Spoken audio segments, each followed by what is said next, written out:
Item ಯಾವುದೇ ಇರಲಿ try ಮಾಡಿ ಆಚಿ ಚಿಕನ್ ಮಸಾಲಾ. ಬಡ ಕುಟುಂಬದ ಮೇಲೆ ಬಲಾಢ್ಯನ ದಬ್ಬಾಳಿಕೆ. ಸರ್ಕಾರಿ ಜಾಗದಲ್ಲಿ 50 ವರ್ಷದಿಂದ ಮಹಿಳೆಯೊಬ್ಬರು ವಾಸವಿರ್ತಾರೆ. ಪಕ್ಕದ ಸೈಟ್ ಮಾಲೀಕನಿಂದ ಮನೆ ಧ್ವಂಸಗೊಳಿಸಿ ಈ ರೀತಿಯಾದಂತಹ ದರ್ಪವನ್ನ ತೋರಲಾಗಿದೆ. ಶ್ರೀರಂಗಪಟ್ಟಣ ತಾಲೂಕಿನ ಗೌರಿಪುರ ಗ್ರಾಮದಲ್ಲಿ ಆಗಿರುವಂತಹ ಘಟನೆ ಇದು. ಮಾಜಿ ಗ್ರಾಮ ಪಂಚಾಯಿತಿ ಸದಸ್ಯೆ ದೇವಮ್ಮ ವಾಸದ ಮನೆಯನ್ನ ಕೆಡವಿ ದರ್ಪ ತೋರಿದ್ದಾರೆ. ನ್ಯಾಯ ಸಿಗದಿದ್ರೆ ಆತ್ಮಹತ್ಯೆ ಮಾಡ್ಕೊಳ್ತೀನಿ ಅಂತ ಹೇಳಿ ಕಣ್ಣೀರು ಹಾಕ್ತಾ ಇದ್ದಾರೆ. 50 ವರ್ಷದಿಂದ ವಾಸವಿದ್ದಂತಹ ಬಡ ಮಹಿಳೆಯ ಶೆಡ್ ಅನ್ನ ಕಿತ್ತಸದು ದೌರ್ಜನ್ಯವನ್ನ ಎಸಗಿದ್ದಾರೆ. ಪಕ್ಕದ ಸೈಟ್ ಮಾಲೀಕ ವೆಂಕಟೇಶ್ ಈ ರೀತಿಯಾಗಿ ದಬ್ಬಾಳಿಕೆಯನ್ನ ಮಾಡಿರುವಂಥದ್ದು ನೀವು ಕೂಡ ದೃಶ್ಯದಲ್ಲಿ ಗಮನಿಸ್ತಾ ಇರಬಹುದು ಯಾವ ರೀತಿಯಾಗಿ ಶೆಡ್ ಅನ್ನ ಕೆಡವಿದ್ದಾರೆ ಅಂತ. ಇದೀಗ ಮನೆ ಇಲ್ಲದೆ ಸ್ಥಳದಲ್ಲಿ ಕೂತು ಮಹಿಳೆ ಕಣ್ಣೀರನ್ನ ಹಾಕ್ತಾ ಇರುವಂಥ ದೃಶ್ಯವನ್ನ ಕೂಡ ಗಮನಿಸ್ತಾ ಇದ್ದೀರಾ.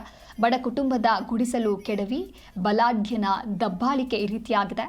ಸರ್ಕಾರಿ ಜಾಗದಲ್ಲಿ ಆಕೆ ಸಾಕಷ್ಟು ವರ್ಷದಿಂದ ವಾಸವಿರ್ತಾರೆ. ಮಹಿಳೆಯ ಮನೆಯನ್ನ ಕಿತ್ತಸದು ಪಕ್ಕದ ಸೈಟ್ ಜಾಗದ ಮಾಲೀಕ ಈ ರೀತಿಯಾಗಿ ದರ್ಪ ತೋರಿದ್ದಾನೆ. ಶ್ರೀರಂಗಪಟ್ಟಣ ತಾಲೂಕಿನ ಗೌರಿಪುರ ಗ್ರಾಮದಲ್ಲಿ ಆಗಿರುವಂತಹ ಘಟನೆ ಇದು. ಇದೀಗ ಮನೆ ಇಲ್ಲದೆ ಸ್ಥಳದಲ್ಲೇ ಕುಳಿತಿದ್ದಾರೆ ಮಹಿಳೆ, ಕಣ್ಣೀರನ್ನ ಹಾಕ್ತಾ ಇದ್ದಾರೆ. ತನಗೆ ನ್ಯಾಯವನ್ನ ಕೊಡಿಸಿ, ಇಲ್ಲದಿದ್ದಲ್ಲಿ ಸ್ಥಳದಲ್ಲೇ ಆತ್ಮಹತ್ಯೆ ಮಾಡಿಕೊಡ್ತೇನೆ ಅಂತ ಅಳಲು ತೋಡ್ಕೊಂಡಿದ್ದಾರೆ.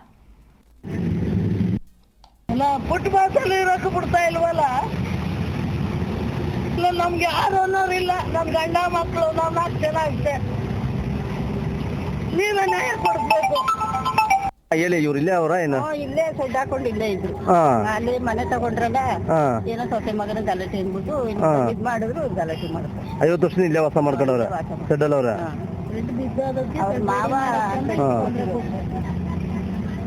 ಇದು ಗೌರ್ಮೆಂಟ್ ಜಾಗ. ಅವ್ರು ಹಿಂದ್ಗಡೆ ಸೈಟ್ನವ್ರು ಎಲ್ಲ ಖಾಲಿ ಮಾಡಿ ಅಂತ ಇದಾರೆ. ತುಂಬಾ ತೊಂದರೆ ಕೊಡ್ತಾವ್ರೆ. ಕಟ್ಟಿರೋ ಮನೆಯನ್ನ ಕಿತ್ತಿ ನೆನೆ ಎಲ್ಲಾನು ಎಷ್ಟಿದ್ದಾರೆ. ಕೇಳಕ್ ಹೋದ್ರೆ ಪೊಲೀಸ್ನವರು ಏನು ಪ್ರಶ್ನೆ ಮಾಡ್ತಾರ.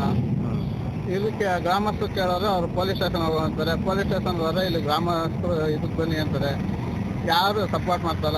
ಹಿಂದ್ಗಡೆ ಸೈಟ್ ಅವರು ಇಲ್ಲಿ ಏನೋ ಮನೆ ಅಂಗಡಿಗೆ ಹೋಗಿ ಕಟ್ಬೇಕು ಅಂದ್ಬಿಟ್ಟು ನಮ್ಗೆ ಖಾಲಿ ಮಾಡು ಅಂತ ಹಿಂಸೆ ಮಾಡ್ತಾರೆ. ಇಲ್ಲ ಇದ್ರೆ ಇರ್ತೀವಿ, ಇಲ್ಲ ಅಂದ್ರೆ ಎಲ್ಲಾನು ಒಟ್ಟಿಗೆ ಖಾಲಿ ಮಾಡ್ತೀವಿ ಅಂತ ನಾವು ಕೇಳ್ಕೊತೀವಿ. ಇದು ಗೌರ್ಮೆಂಟ್ ಜಾಗ. ಅವ್ರು ಹಿಂದ್ಗಡೆ ಸೈಟ್ನವ್ರು ಎಲ್ಲ ಖಾಲಿ ಮಾಡಿ ಅಂತ ಇದಾರೆ. ತುಂಬಾ ತೊಂದರೆ ಕೊಡ್ತಾವ್ರೆ. ಕಟ್ಟಿರೋ ಮನೆಯನ್ನ ಕಿತ್ತಿ ನೆನೆ ಎಲ್ಲಾನು ಎಷ್ಟಿದ್ದಾರೆ. ಕೇಳಕ್ ಹೋದ್ರೆ ಪೊಲೀಸ್ನವರು ಏನು ಪ್ರಶ್ನೆ ಮಾಡ್ತಾರ. ಇದಕ್ಕೆ ಗ್ರಾಮಸ್ಥರು